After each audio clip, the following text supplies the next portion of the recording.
Morning. How are you? How are you? Don't shout too loud. I was out until 4:30 a.m. at the Groucho. So, hello, how are you going? My phone's now ringing. Oh my, there's going to be chaos already. Oh dear, sorry about that. Hello, Cem. Hi, Monty. Cem and I met at my club, the Groucho, about a month ago. That's right. So we did some preparation, right? Do you know? Well, kind of. It's the only time I've been in that club and had a coffee. That's right. Welcome. Nice Thank to you. see you. Thanks for having me. So tell us about, before we go into the questions of Bek and Ventures and everything like that, tell us about you.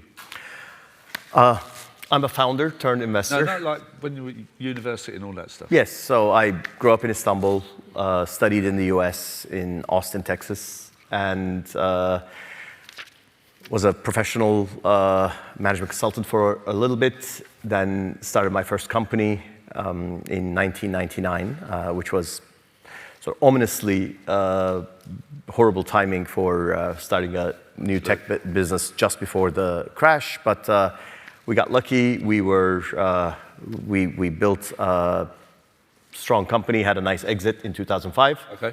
After which I moved back to Europe and accidentally became an angel investor. Accidentally? Accidentally. Tell us more about I was meeting young tech companies. I moved back to Istanbul, so in the region, and I started to get excited about some of the opportunities I was seeing.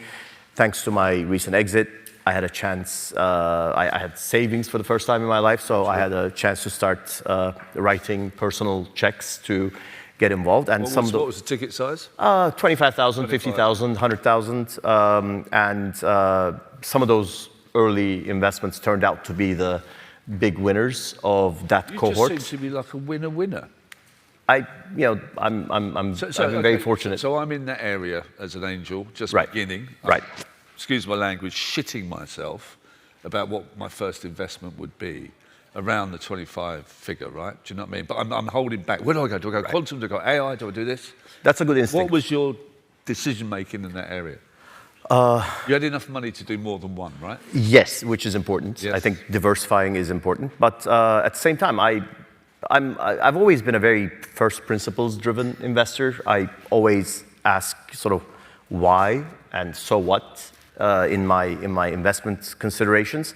And I think if you stay true to that, if you're able to satisfy yourself with your answers in around, why you think this is a good investment. Okay. I've been guided well by that. So that's a little bit vague, right? Do you know what I mean? Not when you say really. like you feel good about it, but what was it? Was it the founders? Was it the execution? Was it the idea? Was it the sector?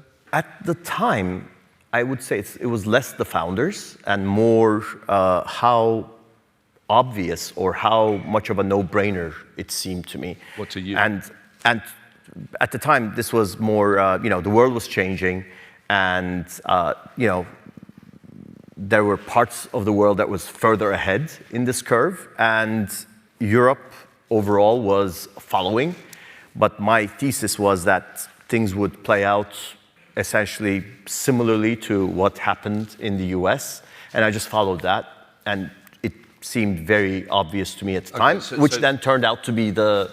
So there were archetypal models in the US that people in Turkey or Europe weren't doing. And the lag was bigger back then. Yeah, I mean, it took a few years, whereas now we're seeing the cycle has accelerated. So, I don't think there is ever this, watch what somebody else is doing and then try to do something similar. Time, Right.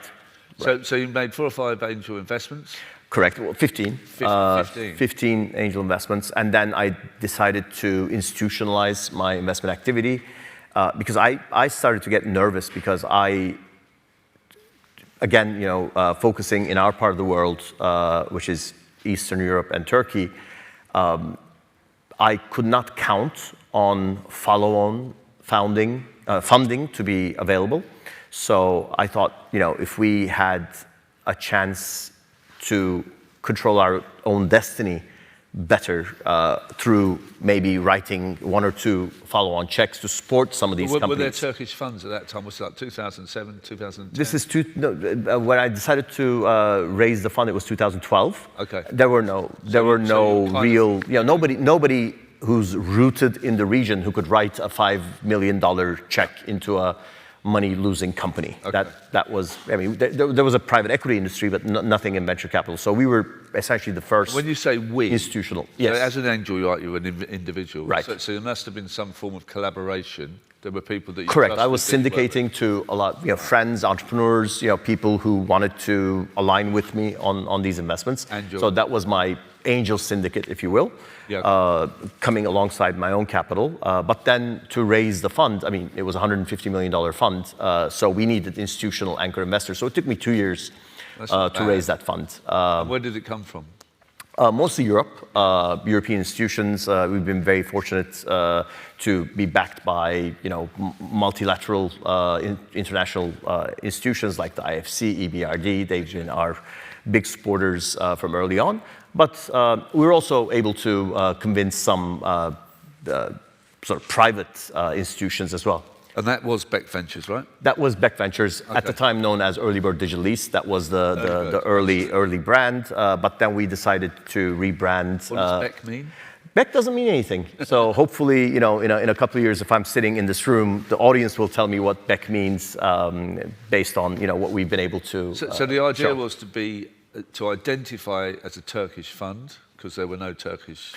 I wouldn't say Turkish. I would say, it's regional. Well, regionally focused on the talent side. So we're followers of talent. We recognize the strength of technical talent in what we call dynamic Europe, which includes Eastern Europe, Turkey, Greece, Georgia, and we feel that this part of the world produces such strong technical talent that if a company is focused on building their business, taking advantage of this strong talent, where there's also less competition.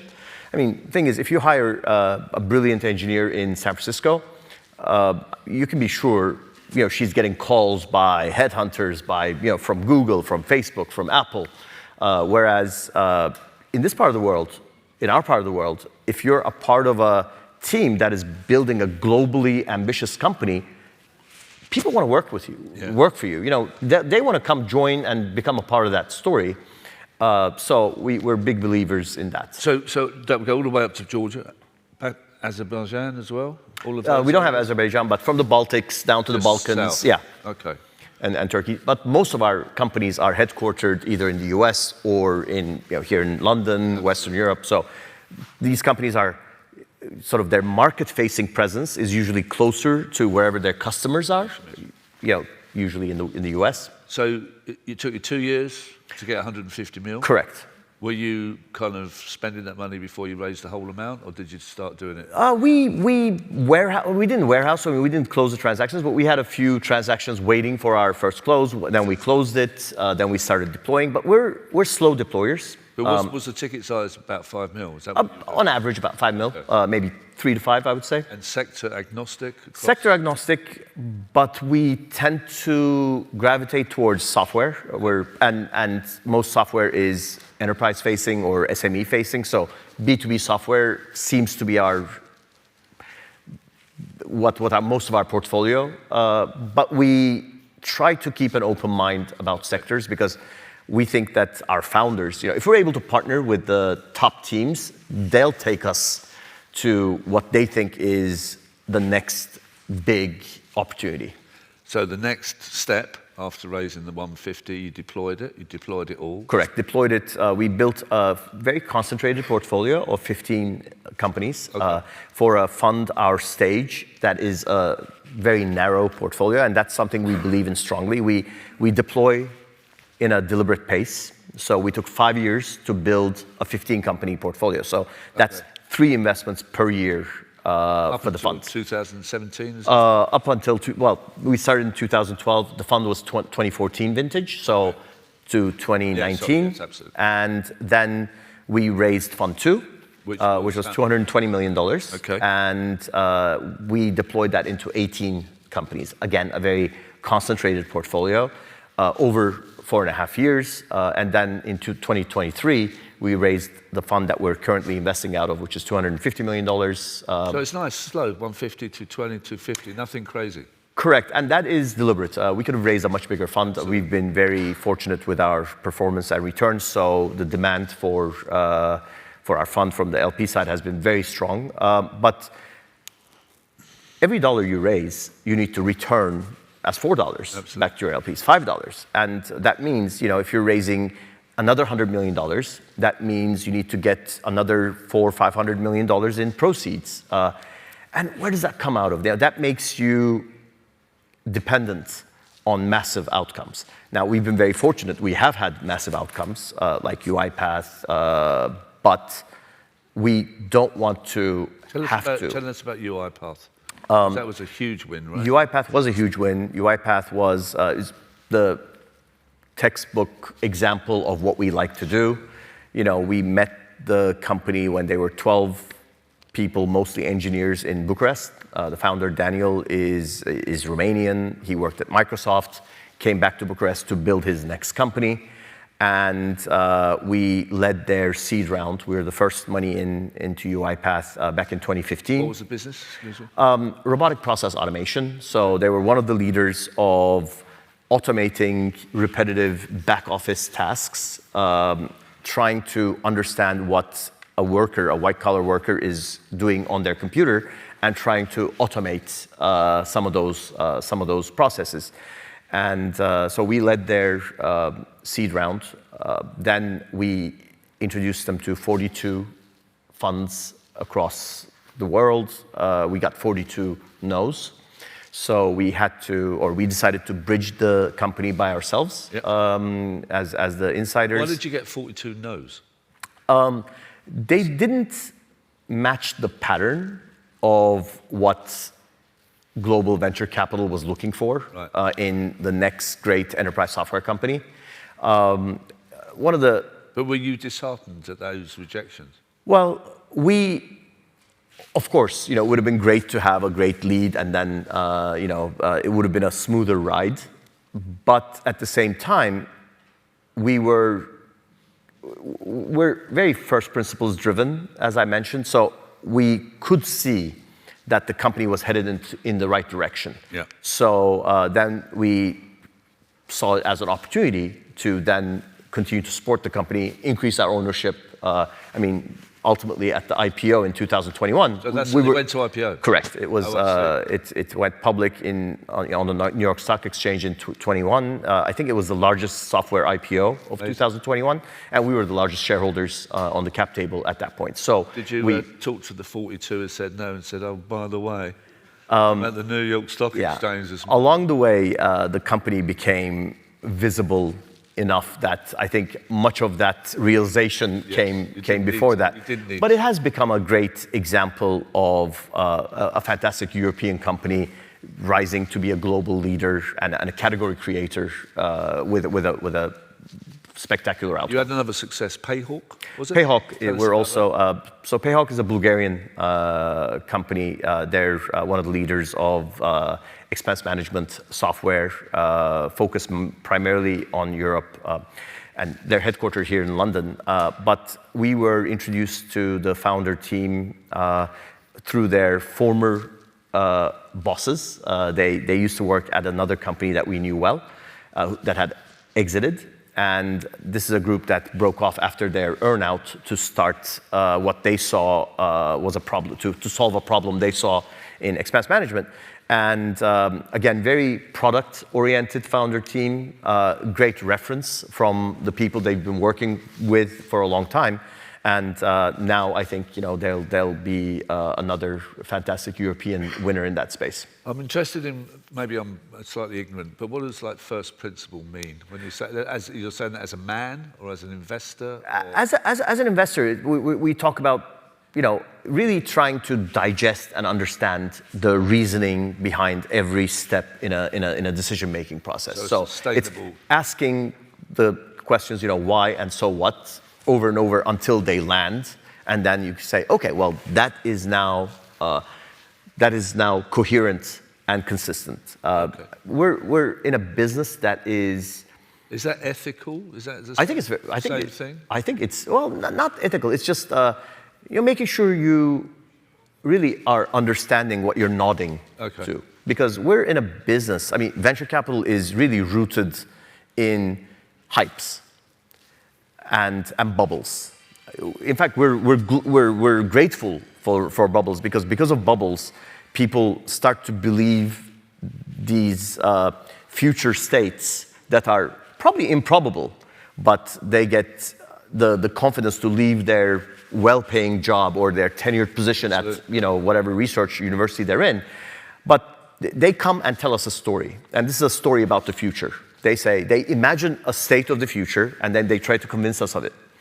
And usually it's rooted in some technical innovation that is way beyond my understanding. Marries because you're kind of trying to tell the future as well, right? Correct. Well, we're trying to sort among improbable stories to see which one is more credible and which one we can say, yes, I get that.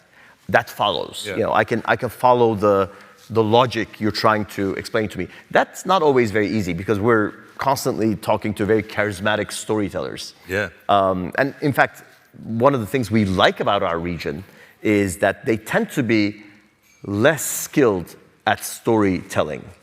Because these are Eastern European founders, maybe who are not native English speakers for the most part, etc. Are they capitalist?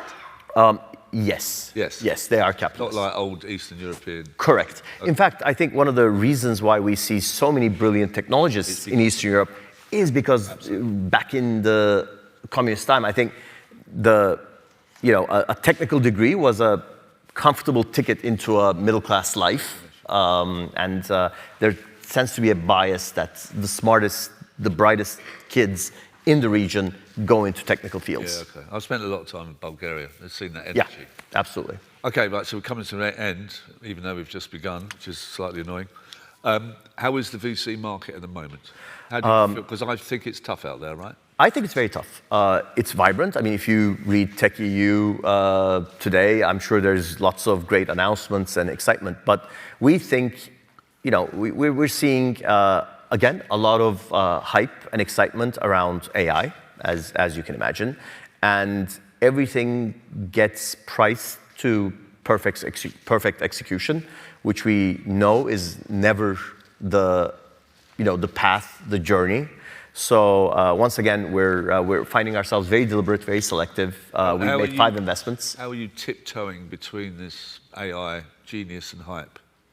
What do you see in AI? I mean, AI is usually more interested, I suppose, now, this year, as robotics seems to have been taken over from AI as an interest. We try to avoid the arms race situations. I mean, there are pockets around AI and automation and robotics, etc., where essentially, raising more money than your competitors to try to create a moat so you can, buy more processors from NVIDIA or, hire more engineers and kind of starve the market. That is not a game we're comfortable playing.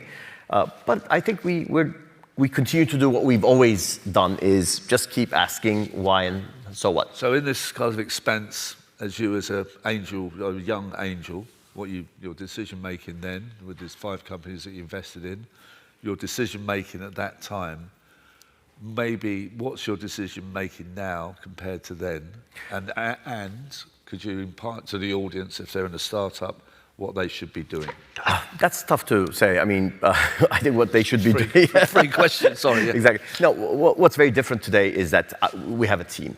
So I have a brilliant team, and I really rely on their observations, their experience, what they're seeing out there. So I think it's a better decision-making process today.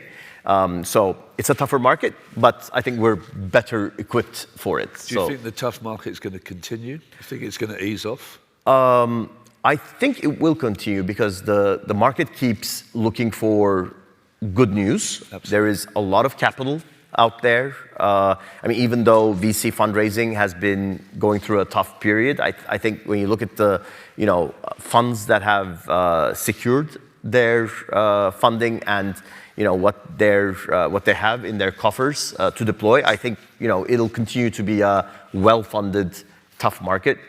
One thing that might help a little bit is if the exit environment improves. Exit environment has been quite tough. IPO markets are essentially closed.